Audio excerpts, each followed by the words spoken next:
আন্তর্জাতিক মানবাধিকার কর্মীদের আরও ঘন ঘন বাংলাদেশে আসার আহ্বান প্রধান উপদেষ্টার। গতি নেই রেড নোটিশে। শেখ হাসিনা ক্ষমতাচ্যুত হওয়ার দিন মুছে ফেলা হয় 1000 কল রেকর্ড। জাতিসংঘ মহাসচিবের সঙ্গে প্রধান উপদেষ্টার সাক্ষাৎ। বেসরকারি খাতের বৈদেশিক ঋণ নজরদারি করবে বাংলাদেশ ব্যাংক।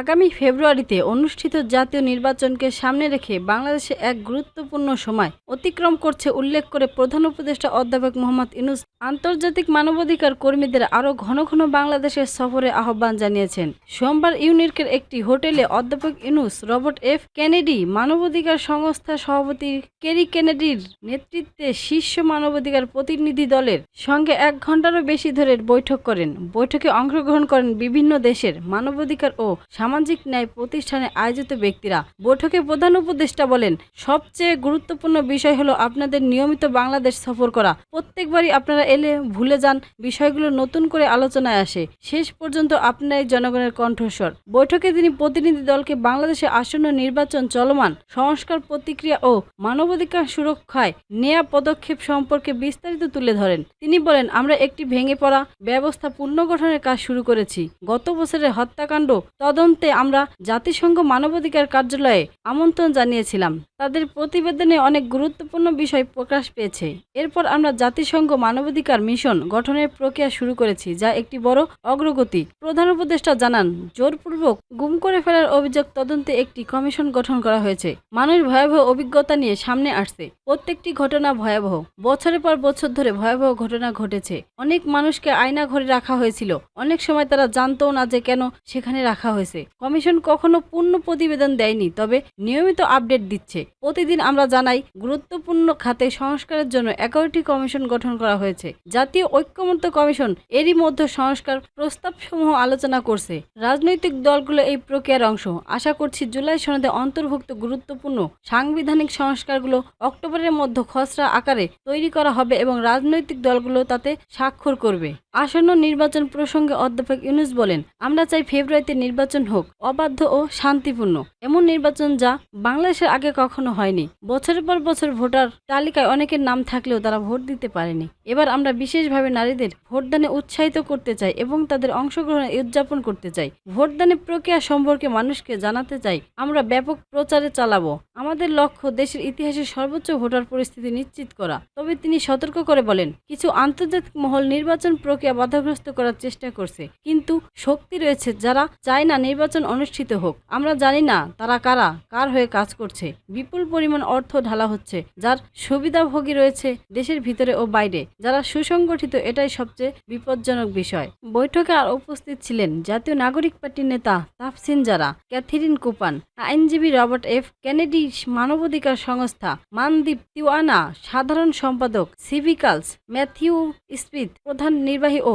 প্রতিষ্ঠাতা, ফোর্টিফাই রাইস শাহজাহান রাশিদ মিয়া নির্বাহী পরিচালক, টেক গোলামি ইনস্টিটিউট, ক্যালোরিশেল নেস এশিয়ান বিষয়ক পরিচালক, আমনেস্টি ইন্টারন্যাশনাল মোহাম্মদ আশরাফুজ্জামান, ভিজিটিং আন্তর্জাতিক পণ্ডিত, ওহাইও বিশ্ববিদ্যালয় এবং জেসেলিনা রানা, জাতিসংঘ উপদেষ্টা সিভিকাস। সাবেক প্রধানমন্ত্রী শেখ হাসিনা সহ 25 জনের বিরুদ্ধে রেড নোটিশ জারির জন্য আন্তর্জাতিক পুলিশ সংস্থা ইন্টারপোলের কাছে আবেদন করে বাংলাদেশ পুলিশের ন্যাশনাল সেন্ট্রাল ব্যুরো এনসিবি। গত 1 বছরে মাত্র 4 জনের বিষয়ে রেড নোটিশ জারি করেছেন ইন্টারপোল। তারা হচ্ছেন পুলিশের সাবেক মহাপরিদর্শক আইজি বেনজির আহমেদ। অন্য 3 জন হলেন আরিফ সরকার, মাহসিন মিয়া ও আহুলাদ হোসেন। ইন্টারপোলে এখনও ঝুলে আছে 21 জনের নোটিশ। বিদেশে পলাতক এখন ব্যক্তিদের বিরুদ্ধে রেড নোটিশে জারি করতে ইন্টারপোলের কাছে পৃথক 3টি ধাপে আবেদন করা হয়। শেখ হাসিনা সহ যাদের বিরুদ্ধে রেড নোটিশ জারির আবেদন করা হয়েছে তারা হলেন শেখ হাসিনার মেয়ে শামা ওয়াজেদ, ছেলে সজীব ওয়াজেদ জয়, এছাড়া সাবেক সেতুমন্ত্রী ওবায়দুল কাদের, স্বরাষ্ট্রমন্ত্রী আসাদুজ্জামান খান, মুক্তিযোদ্ধা বিষয়ক মন্ত্রী আকুম মুজাম্মিল হক, তথ্যমন্ত্রী ডক্টর হাসান মাহমুদ, বস্ত্র ও পাটমন্ত্রী জাহাঙ্গীর কবির নানক, শিক্ষামন্ত্রী মাহবুল হাসান চৌধুরী, ঢাকা দক্ষিণ সিটি কর্পোরেশনের সাবেক মেয়র শেখ ফজলে নূর তাপস, শেখ হাসিনার নিরাপত্তা উপদেষ্টা major general of Tariq Ahmed Siddiqui, সাবেক বিদ্যুৎ ও জ্বালানি প্রতিমন্ত্রী নজরুল হামিদ এবং সাবেক তথ্য ও সম্প্রসারণ প্রতিমন্ত্রী মোহাম্মদ আলী আরাফাত। আগের বিভিন্ন মামলায় পলাতক মোহাম্মদ আলী, জেবুন্নেসা আক্তার এবং হাবিব খানের বিরুদ্ধে রেড নোটিশের জারি আবেদন করা হয়েছে। এদিকে শ্রমিকদের ন্যায্য পাওনা আদায়ের মালিকপক্ষের গাফিলতি এবং দীর্ঘদিন বিদেশে অবস্থান করার অভিযোগে টিএমজেল গ্রুপের ব্যবস্থাপনা পরিচালক শাহাদাত হোসেন শামীম, ডাট গ্রুপের চেয়ারম্যান ইতেমাদ উল দোলাহ ও ব্যবস্থাপনা পরিচালক নাবিল উদ্দিন দোলাহ এবং রোর ফ্যাশন লিমিটেডের ব্যবস্থাপনা পরিচালক মাহবুবুল ইসলাম ও উজ্জ্বল হায়দারের বিরুদ্ধেও রেড নোটিশের জারির জন্য ইন্টারপোলের চিঠি পাঠানো হয়েছে। জানা গেছে, শ্রম ও কর্মসংস্থান মন্ত্রণালয়ের শ্রম আদালত গাজীপুর এবং প্রথম ও তৃতীয় শ্রম আদালত ঢাকার করা মামলাকে ভিত্তি করে সরকারও উদ্যোগ নিয়েছে। পুলিশ সদর দপ্তর সূত্র বলেছেন যে 4 জনের বিরুদ্ধে রেড নোটিশ জারি হয়েছে তাদের মধ্যে রয়েছে হত্যা মামলার পলাতক আরিফ সরকার ও মহসিন মিয়া। সম্প্রতি দুবাই থেকে মহসিন মিয়াকে ফেরত আনা হবে। আর স্ত্রী হত্যার অভিযোগে অট্টলিয়াতে পলাতক আওলাদ হোসেনের বিরুদ্ধে জারি নোটিশ জারি হয়েছে। এছাড়া সাবেক পুলিশ মহাপরিদর্শক আইজিপি বেনজিরের বিরুদ্ধে রেড নোটিশে জারি হয়েছে।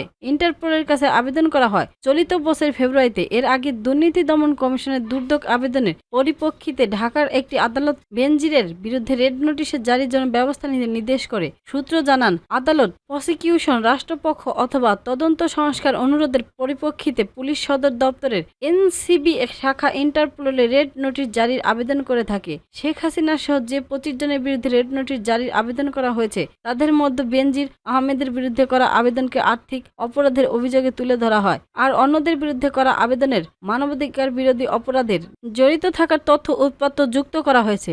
শেখ হাসিনার বিরুদ্ধে রেড নোটিশের জারির জন্য ইন্টারপোলের কাছে আবেদন করতে গত বছরের নভেম্বরে পুলিশ সদর দপ্তরকে অনুরোধ করেছিলেন আন্তর্জাতিক অপরাধ ট্রাইব্যুনালের চিফ প্রসিকিউটরের কার্যালয়ে। আন্তর্জাতিক অপরাধ ট্রাইব্যুনালে শেখ হাসিনার বিরুদ্ধে এখন পর্যন্ত মোট 3টি মামলা হয়েছে। এর মধ্যে জুলাই গণ অভ্যুত্থানের সংঘটিত হত্যা, গণহত্যা সহ মানবতা বিরোধী অপরাধে জড়িত থাকার উদ্যোগে 2013 সালে রাজধানীর মতিঝিল শাপলা চত্বরে হেফাজত ইসলাম নেতাকর্মীদের হত্যা নির্যাতনের ঘটনা একটি এবং বিগত 15.5 বছর গুম খুনের ঘটনায় ট্রাইব্যুনালেও আরও একটি মামলা হয়েছে। এদিকে দুর্নীতি দমন কমিশনের দুদক সূত্র জানায়, গত 1 বছরে অত্যন্ত 10 জন প্রভাবশালী ব্যক্তি বা তাদের জনগণের বিরুদ্ধে ইন্টারপোলে রেড নোটিশ জারির জন্য পুলিশের কাছে চিঠি পাঠানো হয়েছে। এই তালিকায় রয়েছে সাবেক প্রধানমন্ত্রী শেখ হাসিনা, তার ছেলে সজীব ওয়াজেদ জয়, মেয়ে সাইমা ওয়াজেদ পুতুল, সাবেক মুখ্যমন্ত্রী সাইফুজ্জামান চৌধুরী জায়েদ, সাবেক আইজিপি বেনজির আহমেদ, এর আলম গ্রুপের মালিক সাইফুল আলম এবং তার পরিবারের সদস্যরা। দুর্যোগের ইতিহাসে এটি প্রথমবার যখন একই সঙ্গে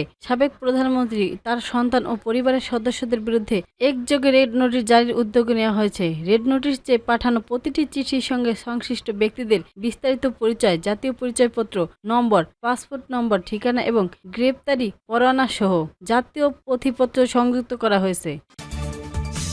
গণ অভ্যর্থনে ক্ষমতাচ্যুত বাংলাদেশ প্রধানমন্ত্রী শেখ হাসিনার 4 ফোনের তথ্যসহ প্রায় 1000 কল রেকর্ড মুছে ফেলা হয়েছে। সোমবার 29 সেপ্টেম্বর এ তথ্য জানান আন্তর্জাতিক অপরাধ ট্রাইব্যুনাল বিশেষজ্ঞ তদন্ত কর্মকর্তা তানভীর জোহা। তিনি জানান, গত বছরের 5 আগস্ট প্রধানমন্ত্রী শেখ হাসিনা যখন ভারতের দিল্লিতে আশ্রয় নেন তখন সে সময় তার কল রেকর্ড মুছে ফেলতে ব্যস্ত ছিলেন এনটিএমসির সাবেক মহাপরিচালক জিয়াউর রহমান। এর আগে ঢাকা জুলাই আন্দোলন দমাতে হাজারো নির্দেশনা দিয়েছিলেন শেখ হাসিনা। তানভীর জোহা বলেন, লোক পাঠিয়ে 5 আগস্ট সন্ধ্যায় এনটিএমসির সাভার থেকে মুছে দেওয়া হয় শেখ হাসিনার 4টি নম্বরের মালিকানার তথ্যসহ প্রায় 1000 কল রেকর্ড। তবে তা উদ্ধারের চেষ্টা চলছে। এ সময় সাবেক আইনজীবী চৌধুরী আবদুল্লাহ আল মামুন এবং সাবেক এক পরিকল্পনা মন্ত্রীর কল রেকর্ডও মুছে ফেলা হয় বলে উল্লেখ করেন তিনি। জানা গেছে, এনটিএমসির তৎকালীন মহাপরিচালকের নির্দেশে ওপেন সোর্সের মাধ্যমে নিয়োগ পাঠানো এক ব্যক্তি ওই তথ্য মোছার কাজ করছে।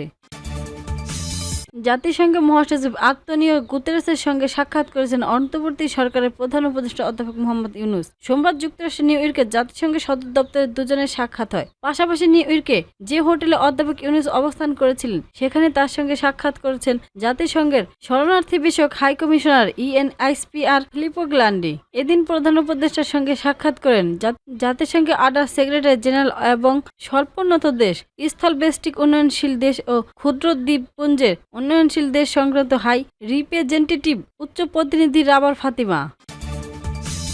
বেসরকারি খাতের বৈদেশিক ঋণকে বাংলাদেশ ব্যাংকের নজরদারি আওতায় আনা হচ্ছে। এজন্য উদ্যোক্তারা বিদেশ থেকে নেওয়া ঋণের সব তথ্য ক্রেডিট ইনফরমেশন ব্যুরোর সিআইবি ডেটাবেজে জমা দিতে বাধ্য থাকবেন। সোমবার 29 সেপ্টেম্বর এ সংক্রান্ত একটি প্রজ্ঞাপন জারি করছেন বাংলাদেশ ব্যাংক। এতে বলা হয়, বৈদেশিক ঋণ সংক্রান্ত তথ্য সঠিকভাবে জমা দেওয়া হয় না বলে সংশ্লিষ্ট ব্যাংককে জরিমানা দিতে হবে। কেন্দ্রীয় ব্যাংক জানিয়েছেন, ঋণের উৎস থেকে মুদ্রা অনুমোদন কৃতপক্ষ এবং ঋণের মান সম্পর্কিত তথ্য নিয়মিত হালনাগাদ ফেরত হবে। কোনো নতুন ঋণ গ্রহণ, সমবায় বা মান পরিবর্তন হলে তাৎক্ষণিকভাবে সিআইবিতে যুক্ত করতে হবে। আগামী নভেম্বর থেকে প্রতি মাসে আগের মাসের তথ্য জমা দিতে হবে ব্যাংকগুলোতে। এখন পর্যন্ত সিআইবি ডেটাবেজে শুধু অভ্যন্তরীণ ব্যাংক ঋণের তথ্য সংগৃহীত হবে। ফলে নতুন কোনো ঋণ মঞ্জুরের আগে ব্যাংকগুলো সিআইবি থেকে ঋণ গ্রহণের তথ্য যাচাই করে নেবে। তবে সরকারি খাতের বৈদেশিক ঋণের কোথাও তথ্য সেখানে নেই। বাংলাদেশ ব্যাংকের সর্বশেষ হিসাব অনুযায়ী চলিত বছর জুনের শেষে বেসরকারি খাতে বৈদেশিক ঋণ দাঁড়িয়েছেন